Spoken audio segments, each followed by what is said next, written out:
From JBS Studios in Greater New York, this is the JBS News Update with Teisha Bader. I'm Teisha Bader with the JBS News Update for Friday, November the 3rd, 2023. The IDF announced 6 more casualties killed today during fierce battles with terror group Hamas in Gaza.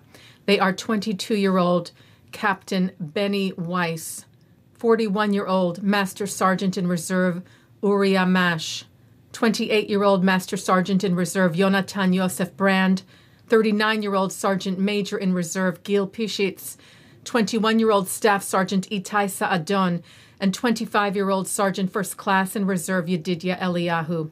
The IDF also announced the name of another soldier among the over 300 killed during the Hamas massacre on October the 7th, but only now confirmed, and that is 20-year-old Staff Sergeant Yam Glass. U.S. Secretary of State Antony Blinken arrived in Israel today and met with Israeli Prime Minister Benjamin Netanyahu, reiterating the U.S. support for Israel's right to self-defense against Hamas, meeting as well with Israel's war cabinet and with Israel's President Isaac Herzog, who thanked him, and President Biden for the ongoing and steadfast support for the Israeli people. And before the beginning of Shabbat this evening in Israel, Netanyahu addressed the public about the Blinken meeting and Israel's ongoing operation in Gaza, the victory of which, he said, means to destroy Hamas, return the hostages, and restore security for the people of Israel. The Prime Minister said he told Blinken that Israel refuses a temporary ceasefire that does not include the release of our hostages. The Prime Minister vowed that in the fight against Hamas, we will do what is needed and we will succeed. And in intense fighting with the terror group in Gaza, the IDF eliminated a number of Hamas terrorists, including another Hamas battalion commander taken out in a precision airstrike.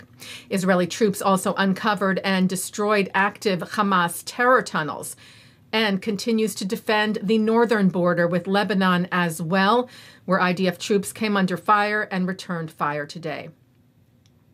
IDF spokesperson Daniel Hagari shared a phone call that took place yesterday, proving that Hamas has massive amounts of fuel that it is keeping from its civilians.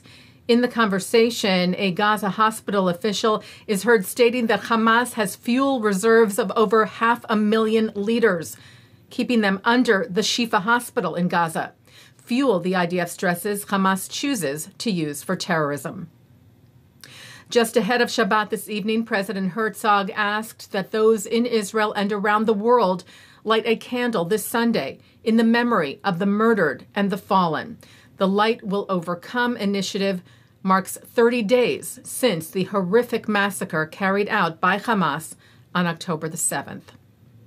And the Shabbat Project, which brings together Jews from around the world, also begins this evening, keeping the Sabbath as a demonstration of Jewish pride, of global Jewish unity and solidarity with Israel, especially at this time. Taking a look now at our programming for tonight on JBS. For Friday, November the 3rd, live Shabbat services are coming up at 6 o'clock, followed by Shabbat services from the Hampton Synagogue. And coming up next, a look at this week's Torah portion. And that's the JBS News Update for Friday, November the 3rd, 2023. I'm Teisha Bader. Shabbat Shalom. Am Yisrael Chai.